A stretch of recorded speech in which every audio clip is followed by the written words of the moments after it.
مش ممكن على السرعة.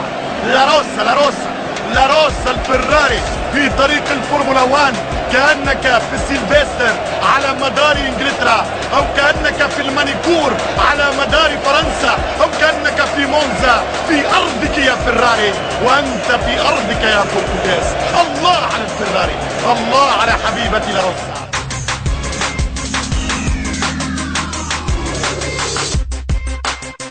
مش ممكن على كورة، يخرج رونالدو كالصاروخ، دايرة تحضر مع كريستيانو، والرونالدو بالجرينتا يسجل الاهداف. هنا كانوا بين جوسن، ولو بين جوسن كان مضروب كان بالمنشطات.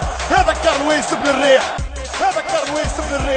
شوف الكرة، شوف التورنادو وحده سرعة جنونية، أسرع لاعب في العالم 33.6 كيلومتر بالساعة. شيء كبير يا عمري،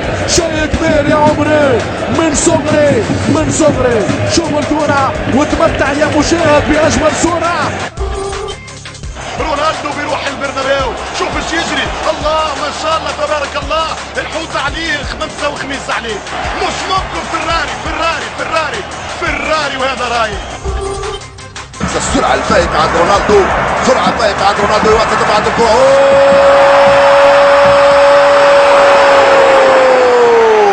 يا لها من انطلاقة ومن توغل ومن سرعة ومن قوة عند كريستيانو رونالدو. كاد يفعلها من امام 3 4 5 لاعبين. كريستيانو رونالدو كاد يفعل ما لا يقدر عليه لاعب اخر. ورونالدو بالسرعة النباتة للدائرة العالمية، هذه هي دائرة التورنادو.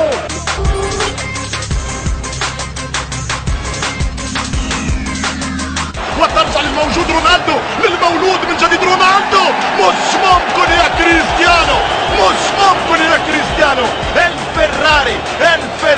الفراري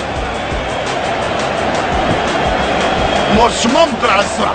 لا روسا الفراري في طريق الفورمولا 1، كأنك في سيلفستر على مدار انجلترا، او كأنك في المانيكور على مدار فرنسا، او كأنك في مونزا في ارضك يا فراري، وانت في ارضك يا بورتوغيز. الله على الفراري، الله على حبيبتي لا روسا.